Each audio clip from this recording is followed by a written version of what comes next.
এ পর্যন্ত প্রাপ্ত তথ্য অনুযায়ী আমাদের হাতে ১৭ লক্ষ ডেটা আমাদের হাতে আছে, যেটা ১লা জানুয়ারি ২০২৫-এ আমরা সন্নিবেশ করব এবং তারা নতুন ভোটার হিসেবে তালিকাভুক্ত হবেন।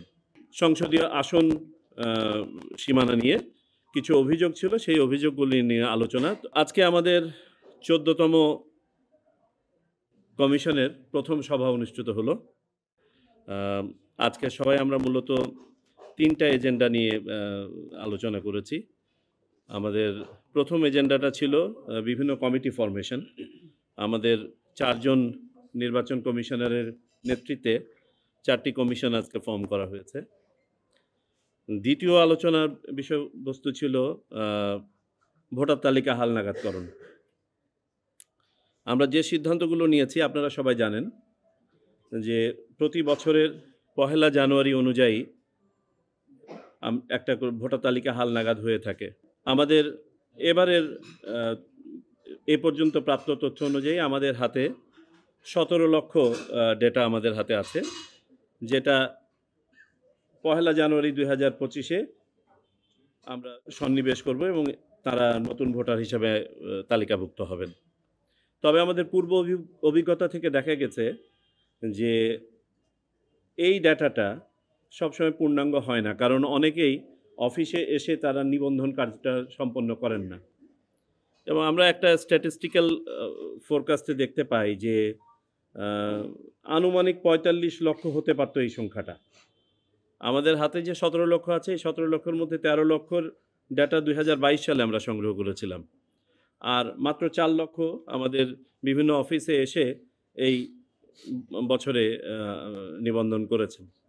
অর্থাৎ আমরা দেখতে পাচ্ছি ২৭ থেকে ২৮ লক্ষ ভোটার, আমাদের ধারণা এটা কম বেশি হতে পারে, যারা নিবন্ধিত হন নাই কিন্তু এলিজিবল।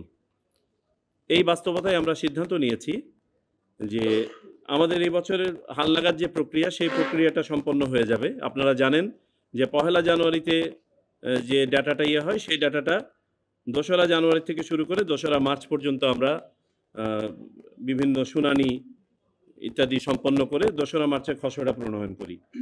সো আমাদের ২০২৫ সালে ২রা মার্চে খসড়া প্রণীত হয়ে যাবে।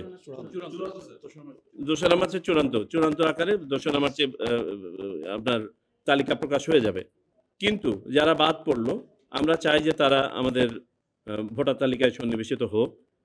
এই জন্য আমরা সিদ্ধান্ত নিয়েছি আমরা বাড়ি বাড়ি গিয়ে তাদের তথ্য সংগ্রহ করব।